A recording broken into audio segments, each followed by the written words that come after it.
ఇక్కడికి విచ్చేసిన పాత్రికేయులందరికీ కూడా నా హృదయపూర్వక నమస్కారాలు. నేను చనమల్ల ప్రసాదరావు, కాపు రిజర్వేషన్ పోరాట సమితి మరియు కాపు రాజ్యాధికార పోరాట సమితి రాష్ట్ర చైర్మన్గా ఉన్నాను. ఈరోజు ఇక్కడ పత్రికా సమావేశం ఎందుకు ఏర్పాటు చేశామంటే, మాజీ ముఖ్యమంత్రి గారు జగన్మోహన్ రెడ్డి గారు టైగర్ వంగవీటి మోహన్ రంగా గారి పేరు మీరు ఈ జిల్లాకు ఎందుకు పెట్టలేదని చెప్పి ఎన్డీఏ కూటమిని ప్రభుత్వాన్ని ప్రశ్నిస్తున్నారు. అలా ప్రశ్నించడానికి మీరు అర్హులా అని మేము కాపు సంఘాల తరఫున మాజీ ముఖ్యమంత్రి గారిని మీ ద్వారా అడుగుతున్నాం.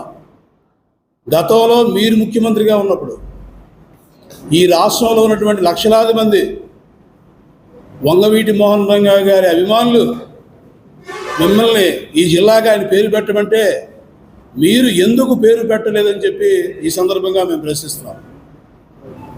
మరి మీరు ముఖ్యమంత్రిగా ఉన్నప్పుడు పేరు పెట్టకుండా ఇప్పుడు కాపులు తోలకు ఓట్లు కొడదామనో ఓట్ బ్యాంక్ రాజకీయాల కోసమో ఈరోజు ఈ విషయాన్ని ప్రస్తావించడం సమంజసం కాదని ఈ సందర్భంగా తెలియజేస్తున్నాం. మీరు కానీ మీ నాన్నగారు గతంలో ఎవరైతే వంగవీటి మోహన్ రంగా గారిని చంపారో, వారి హత్య కేసులో నిందితులుగా ఉన్నారో వారికి కోట్లాది రూపాయల విలువైన భూముల్ని హైదరాబాదులో ఎలా కట్టబెట్టారని చెప్పి ఈ సందర్భంగా మిమ్మల్ని ప్రశ్నిస్తున్నాం. అలాగే మీ శిష్యుడు గౌతమ్ రెడ్డి గారు రంగా గారిని ఇష్టానుసారంగా తిడితే మీరు అతనికి కార్పొరేషన్ చైర్మన్ పదవి ఇచ్చి ఆయన్ని గౌరవించారు. మరి ఎవరైతే రంగా గారిని ఈ జిల్లాలో చంపారో ఆ కుటుంబానికి పెద్ద పెద్ద పదవులు ఇచ్చి గౌరవించారు.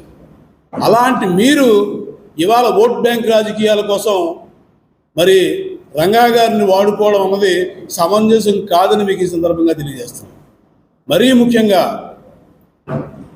గతంలో పరిటాల రవి గారు కానీ, లేకపోతే వివేకానంద రెడ్డి గారు కానీ, లేకపోతే రంగా గారి హత్య మీద కానీ మీరు ఒక కమిటీ వేసి మీరు ఆ కమిటీ మీద జరుగుతున్నటువంటి ఆ హత్యల మీద జరిగినటువంటి దీనికి మీరు నిలబడతారా అని చెప్పి అడుగుతున్నాం. మరి అదేవిధంగా మీరు పాదయాత్ర సాక్షిగా, అసెంబ్లీ సాక్షిగా కాపుల రిజర్వేషన్ నా పరిధిలో లేదు, నేను ఇవ్వలేను అని చెప్పి చెప్పడం వల్లనే ఇవాళ ఎన్డీఏ కూటమికి ఈ రాష్ట్రంలో అత్యధిక శాతంలో ఉన్నటువంటి కాపులందరూ కూడా పవన్ కళ్యాణ్ గారి పెద్దన్న పాత్ర పోషించమన్న పిలుపుని అందుకుని ఇవాళ ఎన్డీఏ కూటమికి మేము అధికారం ఇచ్చాం. ఈరోజు రెండు పార్టీలు కూడా